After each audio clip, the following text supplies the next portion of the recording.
Awesome. All right. Okay. So this segment of the program will be kind of like a guide to the the workout routine that Hmm. that we're providing for these Kinjas, and this specific video and the download that people can access right underneath this video. The download is this PDF that takes them through the week by week routine of practicing the Kinjas, Right. and this routine that we're providing is specifically targeted toward seeing. Right. So maybe we can talk just like a little bit about like why it's important to follow the routine, like any trainer would, give Right. their, the person that, some guideposts or whatever, and all that. I mean, do you have what would you say about that as people are starting to like take, download it, print out the PDF, take a look at it, start to mess around with it? What would you recommend, or what would you say? Well, I'd say like any other trainer, it's I found this the most efficient way to do it. So um, again, trying to be as pragmatic as possible and not skip any parts, not leave anything behind, because some things we don't always know, especially working with energy, we don't always know the exact mechanism of how it's working. We can see that we're doing something, we're getting an end result, but to actually say like, okay, this thing on the floor that's heavy and I have a cord tied to is going up because I've got the cord wrapped over a pulley and I'm pulling on this end. I don't know exactly the mechanism always that of what's going on when we're talking about energetic things, right? So, but we do know that it works, and so there's just there's that gap in the middle of trying to dissect a mechanism of how it's working. It's I don't always want to, I don't want to spend a lot of time on that because it's sort of that's for people who are experimenting and trying to figure it out when they've already got it under their belt. Right. So at this point, it's more Trying to understand the mechanics of the the mechanics universe of or it. Yeah, whatever. yeah. It's Yeah. sort of like quantum mechanics. It's like how does that work, and how does the mechanism go? We get to a certain stage and we get closer all the time, but it's still like a mystery. Mm. But we can see the effects are actually happening. So yeah, so for us, it's more important that we're getting the results that we want. Uh, we might not always know the mechanism, so not everything can be explained, but everything can be experienced, right? And our experience tells us either it didn't work or it did work. So, Mm. that's what we do, and uh, so it's basically about being as efficient as possible and what's going to give you the most effective practice, and again, not really leaving anything to chance. We're not going to skip any chakras. We're not going to skip any working out of any of them. Some are going to be easier than others for people. Some will have more effect than others for people, right? So everybody's a little bit different in that regard. So just like everything else, right? We're Mm-hmm. fingerprints, so we have a different configuration of our life experiences and all of that, which plays into it too. How we've dealt with things in our lives over the years, and the different chakras will start to sort that out to some degree. As it becomes more efficient, your perception of those things will change, and so then going forward, you're going to respond differently as well. So as they're working more effectively. Mm. Yeah. So, what would you? I mean, the routine is fairly long. I mean, the first 21 weeks of the protocol, is this building up of each one of the nine kinjas and each one of those nine energy centers, step by step, Mm-hmm. in a generalized sense, and then from 22 weeks on, then we're adding this extra layer in, of like these diagrams that we're putting on our foreheads and stuff like that. Right. So, Right.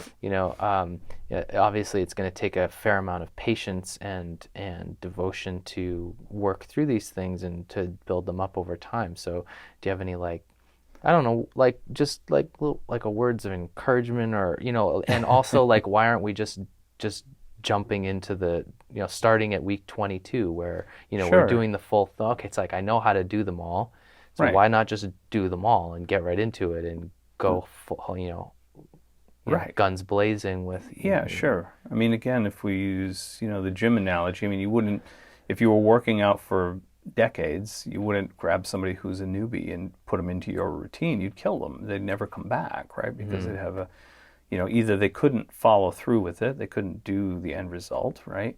Or they'd be disheartened, or, they'd be so sore after that, or injured even, if they tried to do too much. I mean, that, they wouldn't come back. So they're losing the benefit of a long-term practice. And nobody gets to be, Arnold, with a couple weeks of practice in the gym going from scratch, right? So you've got to be able to, think about, I think it's always helpful to think about energetic work, if it gets confusing or too, amorphous, too nebulous, like always try to bring it back to an analogy that's physical, because it'll clear your head, as above, so below. And that is in regards to, what energetic, works the same way basically as the physical environment. So if we think about that, it'll clear your head overall. I mean, that was great advice that was given to me many, many years ago. And it's like anything that gets confusing, try to give yourself a physical analogy of it and see if it makes it more clear. And when you do that, it makes it a little bit easier to continue, even if something's not working out the way that you think it should be working out, right?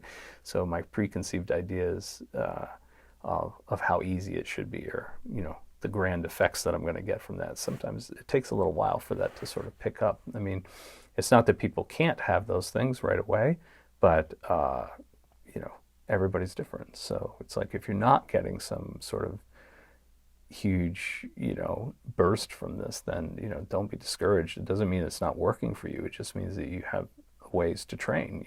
It's like you need more bicep work, or you need more leg work, or whatever it is to balance things out. And it'll be, it's funny, and because they're all connected, of course, they're not disconnected, right? We sort of single them out, but it's never like they're disconnected.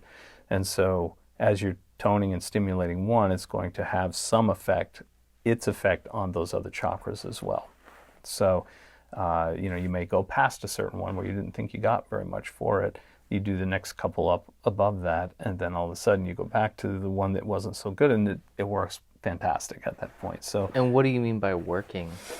Like, again, is it what would the experience, how would we identify whether we feel that it's working or not? well, I think the usual things in meditation can apply it with this as well, right? Because this is sort of it is a meditative practice. It's just that my eyes are open and I'm focusing on a diagram rather than eyes closed and sort of running through a routine, right? So, when I do that, you can have certain hallmarks of meditation, like you lose track of time. It can be. You'll feel, if you have experience, you'll feel that your state of consciousness shifts a bit. It'll, sort of move more into that alpha state, and maybe perhaps even into that theta state, right? Where it's like, a little bit deeper trance state. Bless you. Thank you. And so there's that. There's also some physical indications as well, working with the Kinjas, and that can be like a soreness in the low back or around the kidneys. When you're stimulating the Kinjas and the energy centers are moving more rapidly and being built and sort of expanding, because as they're spinning faster, they start to expand out, so they're sort of growing, in a way. And so when that happens, it can have a physiological response, and usually that's in the lower back and up around the kidney area, where at least from the Chinese medical point of view, that's our repositories of energy, right? So that's where our storehouses are. And so as that's growing and there's more coming in and out, right, it's like those storehouses are also being packed full, and it takes some time for them to expand as well. And that's one of the reasons that we start off very slowly and build our way up, right? We don't want to burst the silos, right? It's like, that's the idea. It's like slow expansion, then let them come back to normal, slow expansion again, let them come back to normal until they eventually start to retain a larger shape, if we want to think of it that way. We keep replacing them with bigger and bigger silos, bigger storage houses, let's put it that way. And that'll cause it can cause a little bit of an ache there, or physiological, like that goes away almost immediately after you're done. But while you're doing it, it can get pretty intense. I wouldn't expect that until they get into the higher numbers of breathing, but you never know. It could happen. So it's nothing to be alarmed about. If it gets too bad, obviously you stop and you just get up and relax and move around a bit, and it goes away within a very short period of time, a few minutes at the most.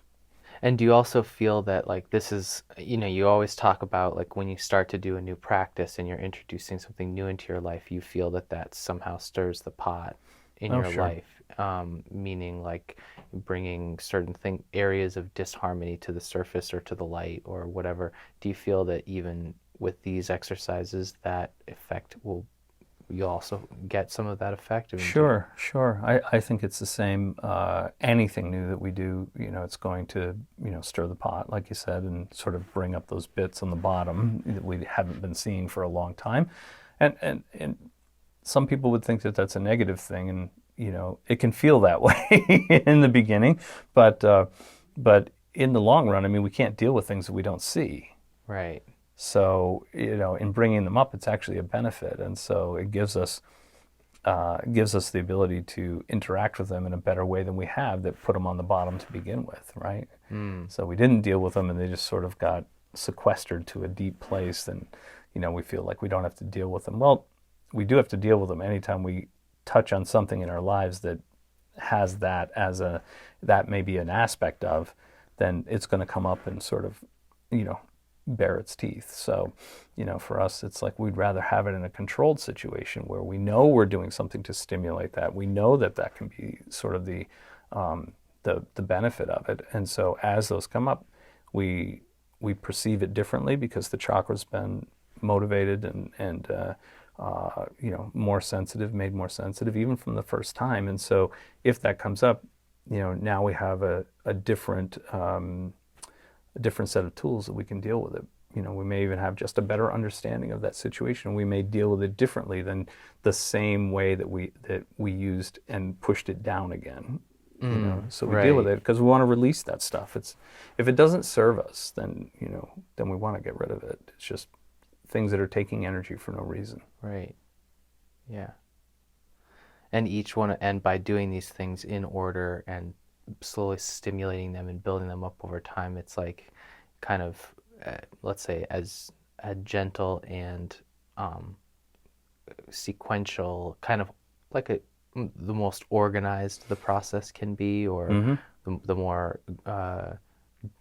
natural the transitions can be from one to the next, and maybe one situation to the next, or one area of sensitivity to the next, right? By building them in order like this, we're Mm-hmm. kind of giving ourselves the best chance of successfully navigating through those experiences and Right. reconstructing ourselves in a new way, basically. Exactly. Exactly. So even within this structure, there are foundations that are being built one at a time, right? And so each one, it's sequential because, if you jump ahead, you may not have the foundation of what you need prior to that to make that next one work. So, Mm-hmm. you want to sort of do it in the sequence that it's offered because it's the most efficient way of doing it. And you risk much less chance of something going awry, you Right, know, right. or just, and by awry, I mean, you just will, you know, you won't be engaging the experience on the level that you should be. Mm. Either building the chakra, the phenomena in the training area where you're doing it, or outside in your environment. Cool. Yeah. All right, sweet. All right, well, next part we'll get on to how to actually do them all and get into the Right. details. So Sure. awesome. Thanks.